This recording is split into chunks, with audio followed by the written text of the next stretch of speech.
সবাই বলছে যত কিছু হোক কিছু একটা হইলেও হয়েছে, না হইলেও না হয়েছে, একবারে এদেরকে ল্যাংড়া বানায় ফেলাইছে, এরা হাঁটতে পারতেছে না আর কি, এদের হাত পা নাই। সবাই তো দেখছে, তো সবাই বলতেছে আমরা তো দেখছি, মনে করো ওদের সাইডটা হাত পা নাই এখন বর্তমানে, কেটে ফেলাইছো তুমি, তারপরেও মানুষের এটা ভিতরে একটা মায়া থাকে, এই মেয়েগুলি কেমনি মার বিরুদ্ধে এভাবে যেতে পারে, কিভাবে? আমার সতীন পর্যন্ত অবাক হয়ে গেছে, আমার সতীনও বলতেছে। তো চিন্তা করে দেখেন, এ মেয়ের কি বাড়া পাতা চাই দিছি আমি কি করছি এ মেয়েকে?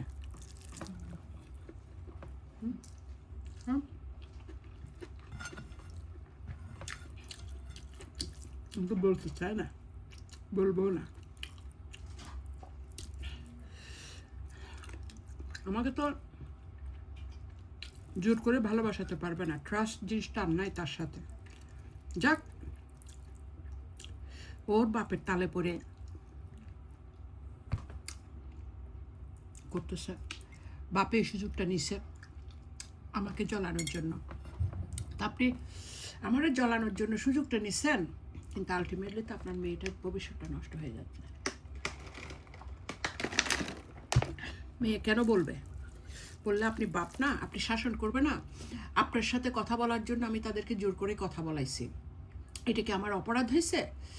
আমার তো তাহলে উচিত ছিল যে আপনার কোনো নাম নিশানা না থাকাটাই আমার উচিত ছিল, এরকম করা উচিত ছিল এখন মনে হচ্ছে। কিন্তু আমি ভাবছি না, আমার সন্তানেরা, আমির খান বিয়ে করে নেই, আমার সন্তানেরা বাপের ভালোবাসা পাক, বাপের যখন কথা বলতে চায়, যখন দেখা করতে চায়, যাক, ওরা বাপের ভালোবাসা পাক, এটুকু যেটুকু আছে এটুকু পাক।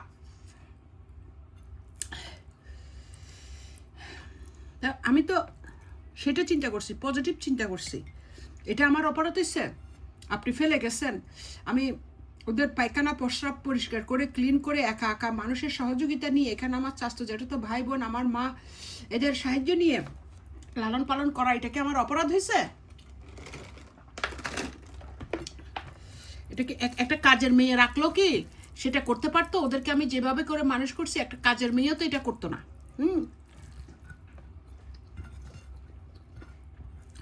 ভাই বন্ধুরা, বাপে সব সময় ফোন করে আমার বিরুদ্ধে কথা বলতো ওদেরকে। আমি ফোনেও বাপের কতবার বলছি, আপনি আমার মেয়েদেরকে এভাবে উস্কারা দিবেন না।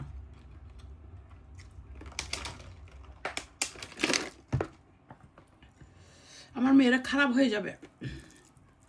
বাপে এগুলো শুনতো না, বাপে খুব খুশি হতো, বাপে সবসময় চাইছে যে আমার মেয়েদের দ্বারা আমি নির্যাতিত হই, এতে বাপে খুশি হবে। এখন ওই বাপের সুযোগ পাইছে আমার মেয়ের বয়ফ্রেন্ডের মাধ্যমে, আমার মেয়ের বয়ফ্রেন্ড আমি মেনে নিই নাই, নিবও না। এটা তার ব্যাপার, তার ভালো লাগছে সেই থাক তার বয়ফ্রেন্ডের সাথে। আমি তো তাকে আমার ঘর থেকে বের করে দিই নেই, আমার জীবন থেকে বের করে দিই নেই। সেই ইউনিভার্সিটিতে আছে, সে তার বয়ফ্রেন্ডের মারে মা ডাকের, বাপের বাপ ডাকে, তার মা লাগবে না, তার বাপ লাগবে না, তার কাহিনী বলতে গেলে সেটা আরেক সাবজেক্ট আসবে, সেটার জন্য আরেকটা অ্যাপস খুলবো, যে ওই ডটার দিয়ে আরেকটা অ্যাপস খুলে বলবো।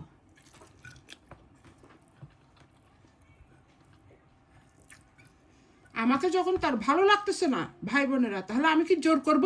আমাকে ভালো লাগা ভালো লাগা ভালো লাগা বলবো? এদের কথা হচ্ছে আমি জোর করতেছি না কেন, এটাও আমার দোষ। আবার জোর করে বলবে যে জোর করতেছো কেন, এটাও আমার দোষ। মানে ওই যে কথা বলে না, যত দোষ নন্দ ঘোষ, আগে গেলেও দোষ, পিছে গেলেও দোষ, সামনে গেলেও দোষ, সব দিকে দোষ। মেইনটা হচ্ছে, এক নম্বর হচ্ছে বাপ, শয়তানের মূল কারণ। এর বাপের কোনো বাপের পরিচয় নাই, এর বাপ একটা ছিল, আর তো বাপ না কি কি জানি, এসে তোর মানে ড্রাইভারের বাচ্চা ড্রাইভার আসিল, ওর মামি ওরও বলছিল যে ড্রাইভারের বাচ্চা ড্রাইভার হইব। এই যে দেখেন, বুয়া বুয়া ডাক্তারি সার্টিফিকেট একটা নিয়ে, বুয়া ইঞ্জিনিয়ারিং সার্টিফিকেট একটা নিয়ে ওই মামিদেরকে দেখায় যে তুমি যে বলছিলে ড্রাইভারের বাচ্চা ড্রাইভার হবে, এই যে দেখো এখন হয়েছে। কিন্তু আপনারা ভাই বোন বুঝেন, ওর যদি আসলে শিক্ষিত হতো, আসলে লেখাপড়া থাকতো, গাড়ির গ্যারেজে কাজ করতো, গাড়ির গ্যারেজ থেকে যাইয়ের ওখানে ওই যে এখন মানুষের গাড়ির গ্যারেজে কাজ করতো, যাইয়ের কয় আমি মেকানিক্যাল ইঞ্জিনিয়ার।